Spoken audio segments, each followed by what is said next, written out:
Yeah, if you haven't seen the previous video on this thing, something else.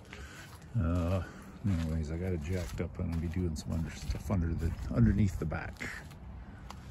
Okay, well, I'm gonna take this hitch off because I want it for my other van. Plus it's got that thing stuck in there and I hit my shin on it. So, dang it, it's gotta be cut off. The whole rear sway bar setup. This axle has these brackets welded to it, and then this is bolted. And I know third gens had that. Second gens I thought didn't have that. And then it goes up. Here we have bushings that are obviously totally shot. And then it's got this bracket that bolts into the, I guess what you'd call the frame rails. And let's see, this hole here is kind of at the middle point of this cross member thing. And I think that's standard. I think all of them have that there. And this looks like about, I don't know, 8 inches. So I'm just curious whether all vans have the holes there, or maybe some dimples, or if you gotta just play that when you set the whole thing up. And okay, I plugged this brake line here so I'm not losing spraying brake fluid out every time I move it around.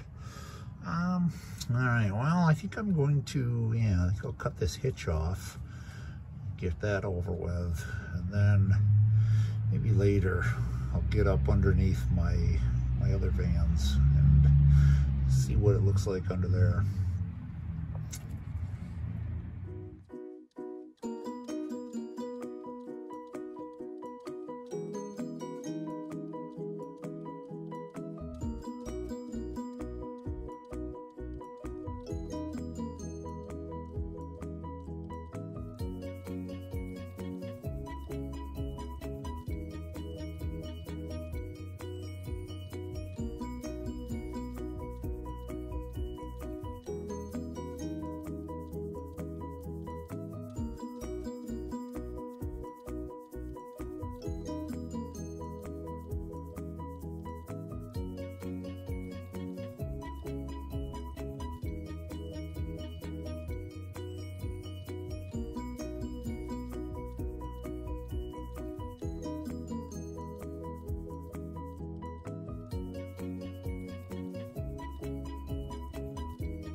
Okay, well that was a bit more than I thought it was going to be. I thought it was just those two there, or those 4, 2 on each side. Turns out there was the ones that was slid in behind the bolts that hold the actual bumper thing on. So that means the bumper is no longer really attached anymore. Good thing all the bracing behind there is completely rusted away, so it doesn't weigh hardly anything, so it'll be fine. All right, well, it's getting dark out here. You know, it's after 5 in November, so I hate to use the torch in the garage. Plus, look at all the rust and debris that ends up on the driveway. So, yeah. Take it down. Actually, I think I might leave it out for a while just to make sure it's not going to catch on fire. And I think think I'll continue this tomorrow. Well, all right, I'm back and got the custom painted van back in the garage.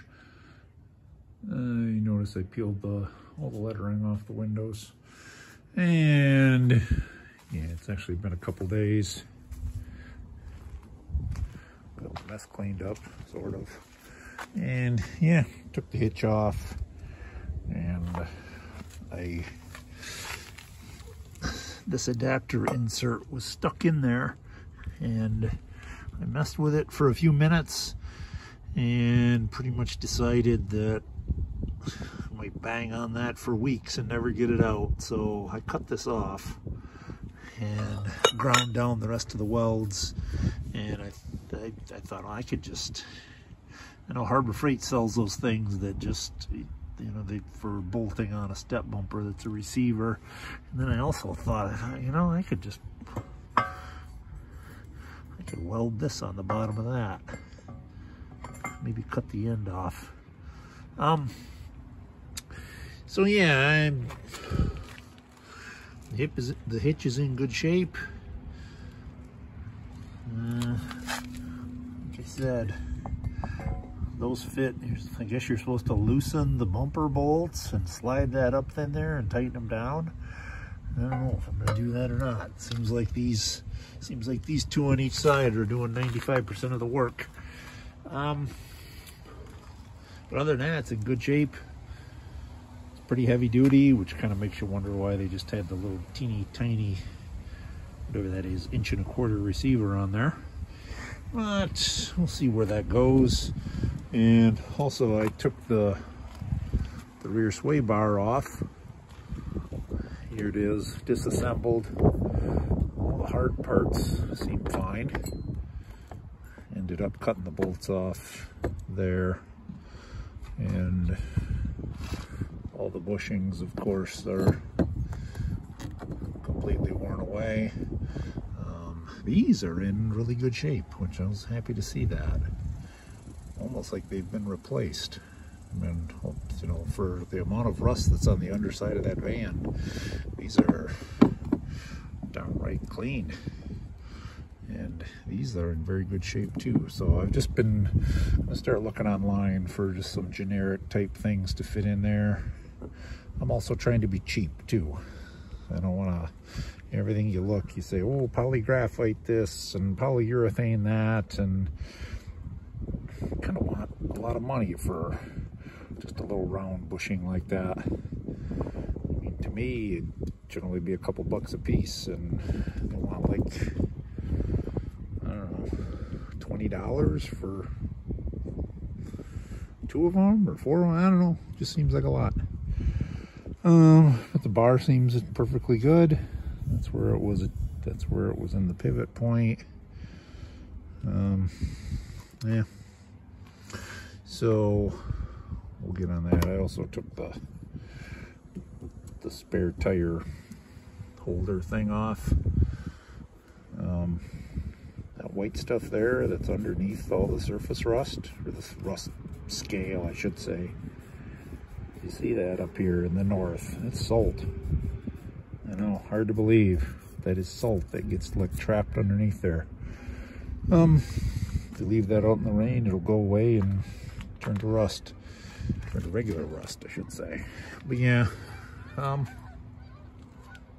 So as far as putting the sway bar on and all that, I'll make a separate video about that. I did look underneath this thing, and the 4 holes on each side are there in the frame, and they have threaded inserts in there. Of course, they've been exposed to the elements for 30 years, so I need like a tap to run through those, because they won't take a bolt as there is.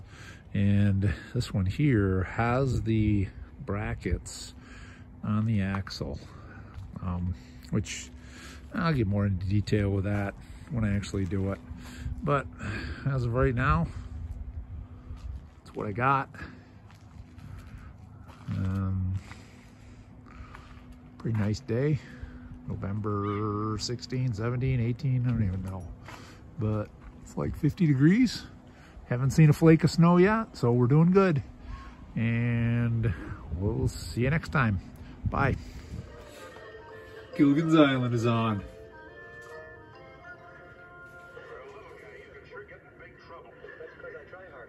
Yeah. Me TV. Oh, just the classics.